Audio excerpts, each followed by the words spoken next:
Bien, vamos a ver la unidad 5, el tipo activo doloso en el aspecto subjetivo, es decir, la segunda parte de la tipicidad para los delitos dolosos. Lo primero que vamos a ver acá es el dolo, concepto de dolo y clases de dolo y lo que se llaman elementos subjetivos distintos al dolo. ¿Qué significa esto? Básicamente, el aspecto subjetivo de la tipicidad es la representación que tiene el autor al momento de realizar su conducta. No es lo mismo para el sistema penal el matar a otro por imprudencia o matarlo intencionalmente. Lo primero da lugar a las consecuencias del homicidio culposo, una pena de hasta 5 años de prisión.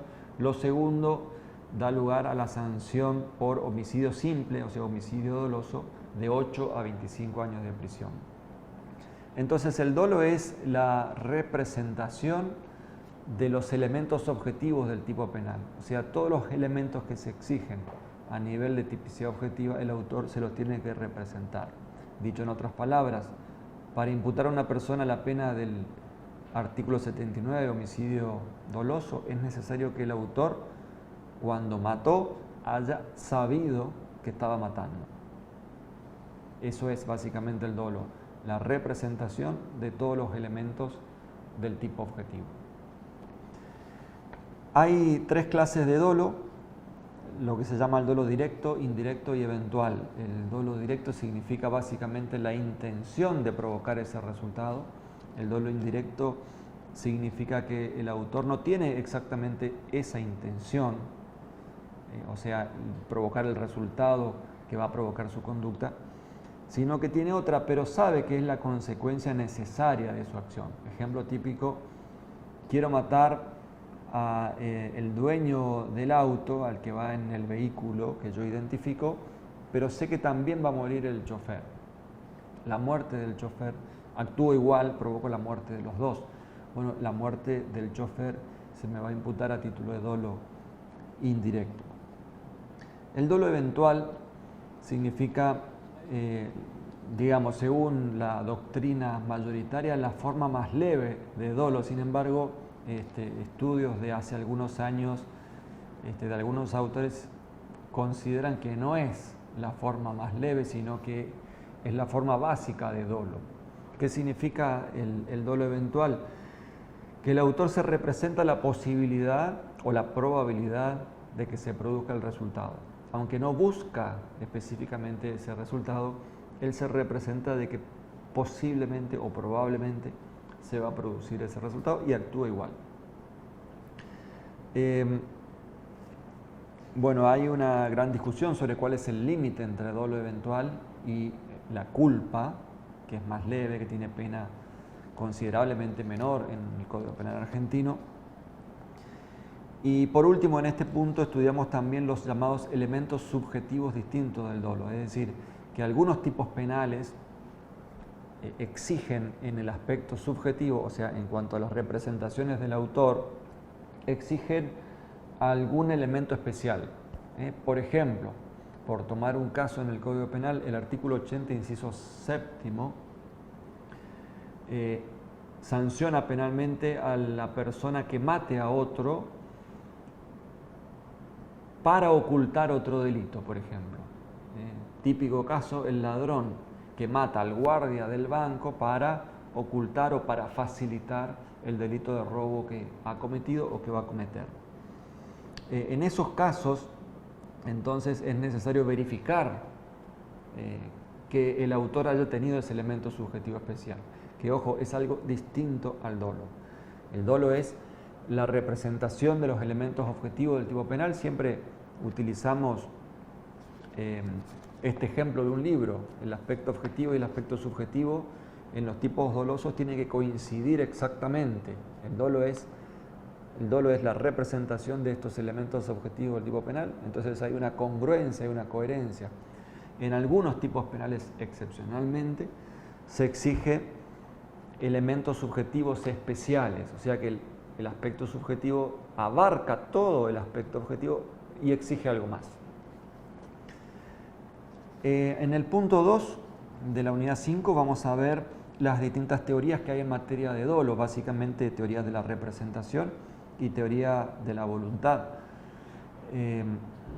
La teoría de la representación, en resumen, considera que hay dolo cuando el autor se representa el resultado, se representa la posibilidad del resultado.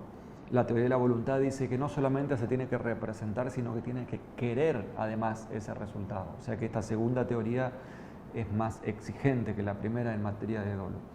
En la doctrina penal argentina siguen la primera, la teoría de la representación, autores como por ejemplo Marcelo Sanchinetti, y siguen la segunda, por ejemplo, autores como Eugenio Raúl Zaffaroni.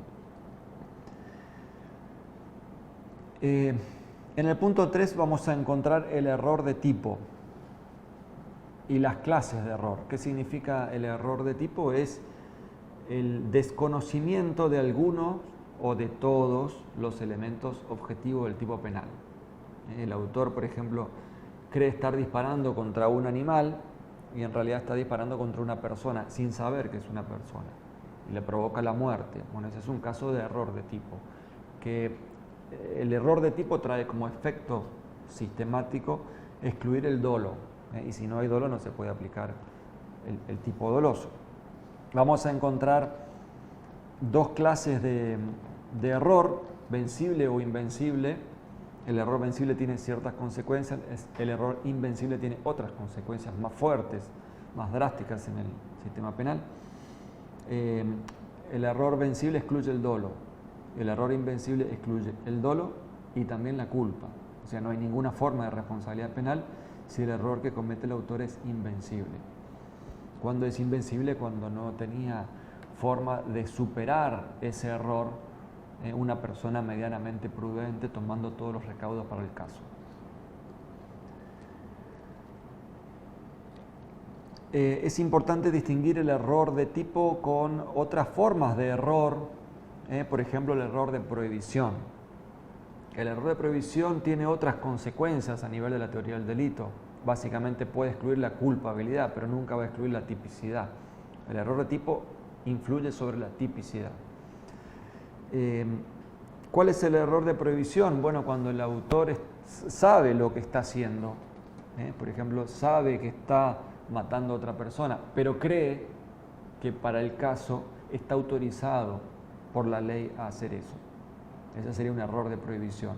Es decir, que la diferencia entre error de tipo y error de prohibición radica en sobre qué circunstancia recae el error. Si recae sobre las circunstancias fácticas del caso, sobre alguno de los elementos que se exigen en el tipo objetivo, entonces es un error de tipo. Por eso es importante primero organizar bien en el tipo penal que estamos estudiando cuáles son los elementos del tipo objetivo.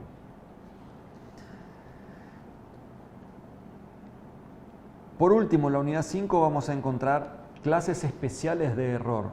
Son clases especiales de error de tipo, las que están mencionadas en este punto 4, concretamente lo que se llama aberratio ictus o error en el golpe, error in personam y dolus generalis. Son supuestos específicos, se le da este nombre en latín, se los conoce así, identificados desde hace mucho tiempo en la dogmática penal, y hay distintas propuestas de solución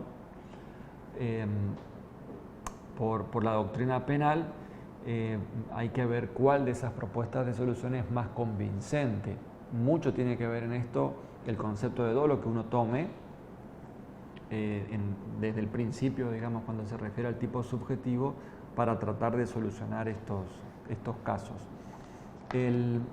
La aberratio ictus o error en el golpe, que es lo mismo, significa que hay un error sobre el curso causal de la acción. Es decir, el sujeto A, por ejemplo, quiere matar a B, a quien tiene en la mira, y por un error, por un desvío, termina matando a C, que estaba atrás.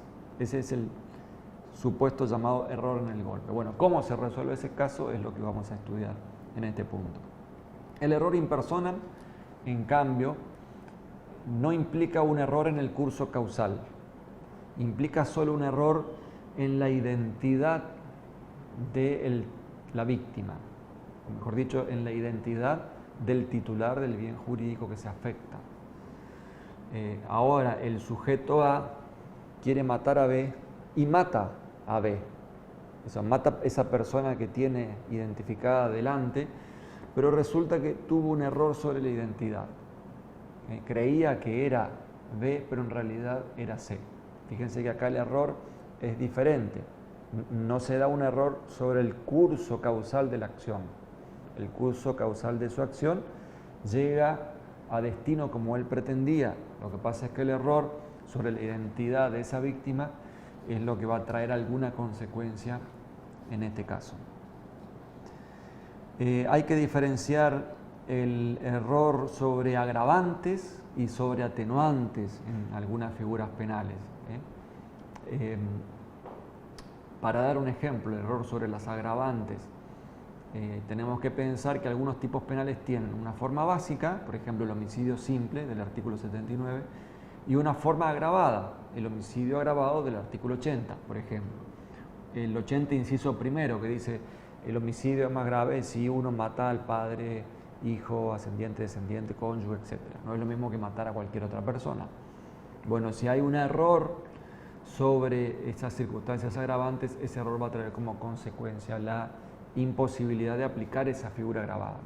Solo se va a aplicar la figura básica. Ejemplo, si A quiere matar a B, pero no sabía que B era su padre, no se puede aplicar el parricidio, que es la figura de homicidio agravado, solo se va a aplicar el homicidio simple.